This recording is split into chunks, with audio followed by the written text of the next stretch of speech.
Hi guys, Harry Otis here, professional trader for 20 years. Started my career in 2005 and still alive during the crash of 2026. Of course, here we're looking at a picture of the S&P 500. What a terrible month so far. This is a candle of Friday, March 26. We are down 1.7%, and yesterday we were down 1.8%.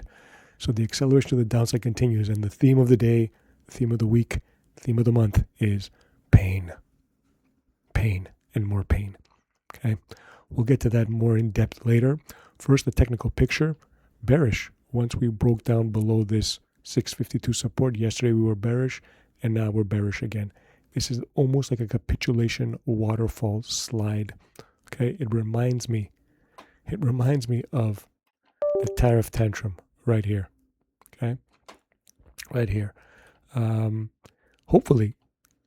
Not hopefully, but it looks like this period right here where you have a flush down, another flush down. Hopefully, this is the capitulation. Things are very, very stretched, okay? If we put on the moving averages, we are below the 200, but we are very, very far from the 10, the 200, the 50. It's like very, very stretched to the downside, technically speaking, okay? However, nothing is crossed yet. Nothing is very damaged yet. It just very, very fast waterfall due to the war, of course. That's what it's all about. And today, I think we are down around 9%. Okay, again, this black dot denotes 627 level on the SPY, which is minus 10%. I put it there yesterday. I didn't think we'd get there in like 1 or 2 days. Maybe next week, early next week, we hit it. Okay, we go down to minus 10%. Okay, so technically speaking, okay, it's very, very bearish. Okay, now we go to the sentiment. Max fear, we're almost at single digits. Extreme fear everywhere. Okay, no need to look at it. We know we're right there, right at the end. Very, very close. And yesterday we had the AAII investor sentiment, which I forgot to put out. 50% bears. Okay, bulls 32%, way below the average. Okay, so a lot of bearishness has come in the past 3 weeks. Of course, March, terrible, terrible month. So you have sentiment in the toilet, market capitulating. You usually have this kind of action. Okay. Towards the end, we might get one more waterfall, because if you look back here during the tariff tantrum, we had a gap down here. We didn't really have any gap down opens. It was a little bit orderly in the beginning, and then boom, 1-2 days. If you can see it clearly, let me put it more clearly here. You see one gap down day, 2 gap down days.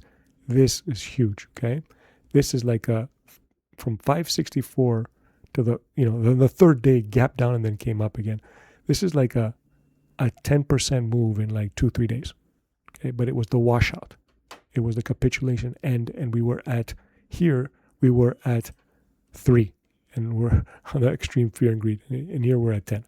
We're very, very close. I keep saying that if we get this capitulation type selling into the end, it could be near the end.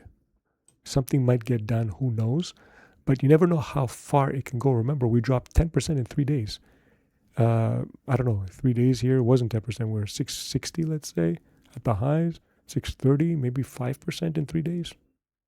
Not bad. It's pretty bad, but not as bad as 10%.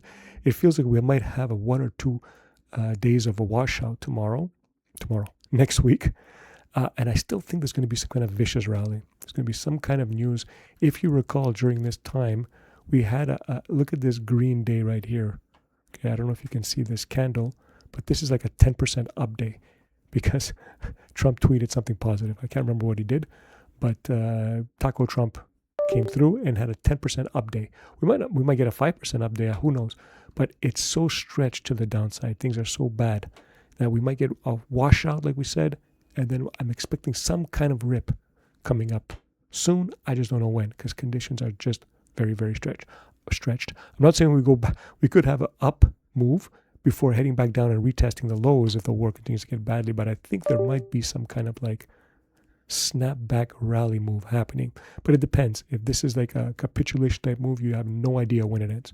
We could get back to the 612, which is huge support. Okay, going all the way back here, all the way back to the March 2025 highs. Okay, we could get there. and even undercut it, because during capitulation events, you don't know what's going to happen. Okay, the pain is everywhere, and you can see it because of oil. Okay, the oil market. We'll get back to that.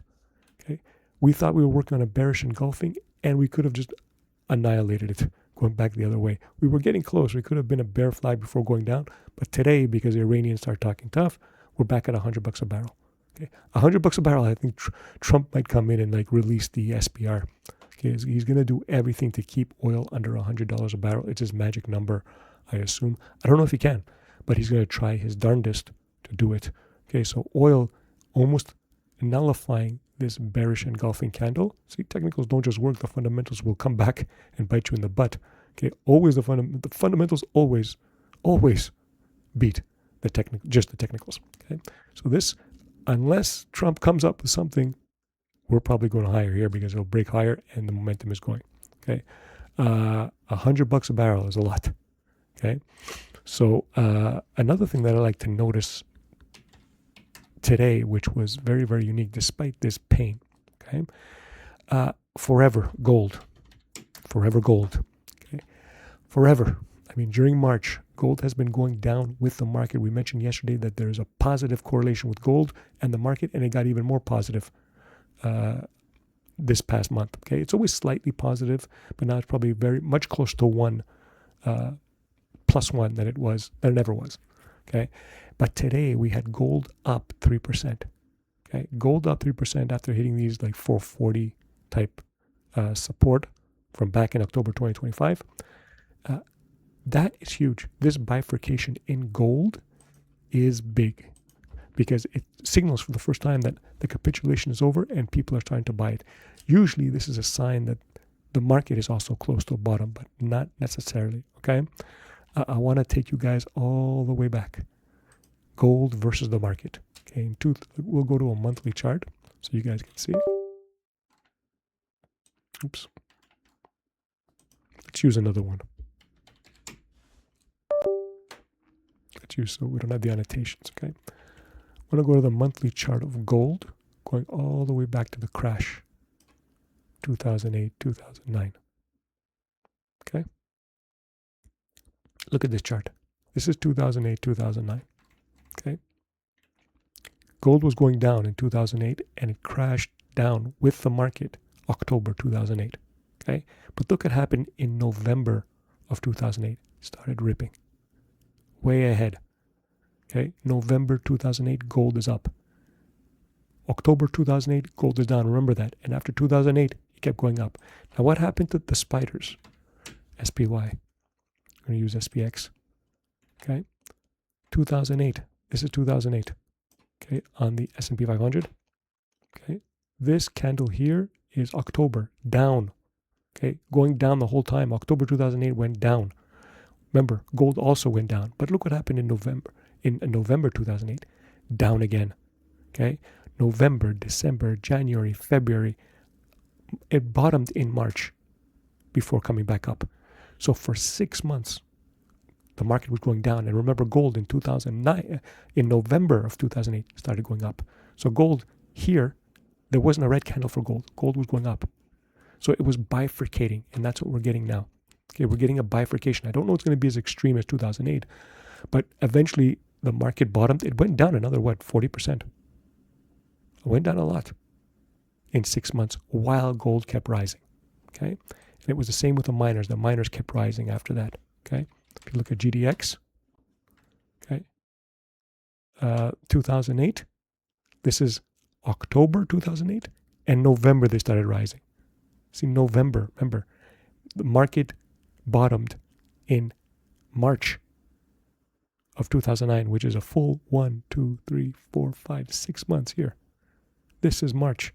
The market was all the way down and the miners were kept going up.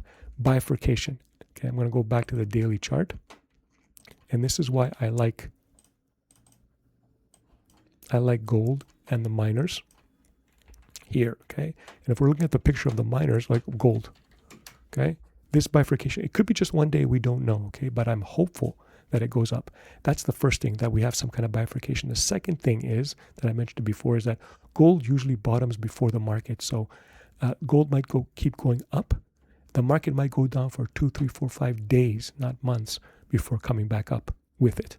Okay, it doesn't have to be 6 months drawdown like in 2008. I'm just saying when you see bifurcation, it's a good sign if you're a gold bull, which I am. Not such a good sign if you're a market bull and a gold bear. Okay, so I'm just putting it out there, guys. This bifurcation, I was looking at it this whole time and I was getting frustrated that it was positively correlated with the market. But now we're switching. Gold switches, and we mentioned that yesterday. We're waiting for this bifurcation, and that's exactly what happened. So that's it. Okay, we see this bifurcation. What I was looking for, SPY. We're in capitulation mode. We're in sell-off mode. We don't know how far lower it can go. Okay, people are gonna dump. They're gonna dump. They don't care about charts. They don't care about levels. They're just gonna dump it. Okay, we are in a bearish territory ever since yesterday, and it continued for 2 days. Look how fast the bear comes and destroys everything. Okay, the bulls take time. The bears have destroyed something very, very fast. Okay, we have extreme sentiment in both cases, in the fear and greed index and the AAII, 3 months of over 50%, let's say, bears. So we have this extreme sentiment, extreme washout. It all links to the war. The pain continues. Here's the minus 10%. We could get there. We don't know. We're just waiting for it. And it could go 2-3 days, could knock it down a lot. We saw that before in the tariff tantrum. It went down 10% in 2-3 days. So we don't know the amount. I have no idea where it's going because this is capitulation selling and you have to wait. However, I am very, very encouraged by the fact that gold is bifurcating, going up. And we saw the history that gold could move up way before the market starts moving up. So this is a good sign. We don't know how much more downside there is in the market in terms of time or price destruction. We don't know, but it is encouraging. Hopefully gold doesn't roll over and destroy the thesis that we've just built. Hopefully it still catches a bit and goes up because it has been washed out. Okay. So, and of course, it all depends on this one guy, oil. Currently, it's trading above 100. Trump is probably going to not like this. He wants to take this down. Okay. So this is very, very dangerous for the entire economy. This is the key, the canary to the coal mine. All right. So crazy, crazy March. It's not over. We still have a couple more days, Monday and Tuesday, right? So let's see how this month ends and let's see what happens over the weekend. Later, guys.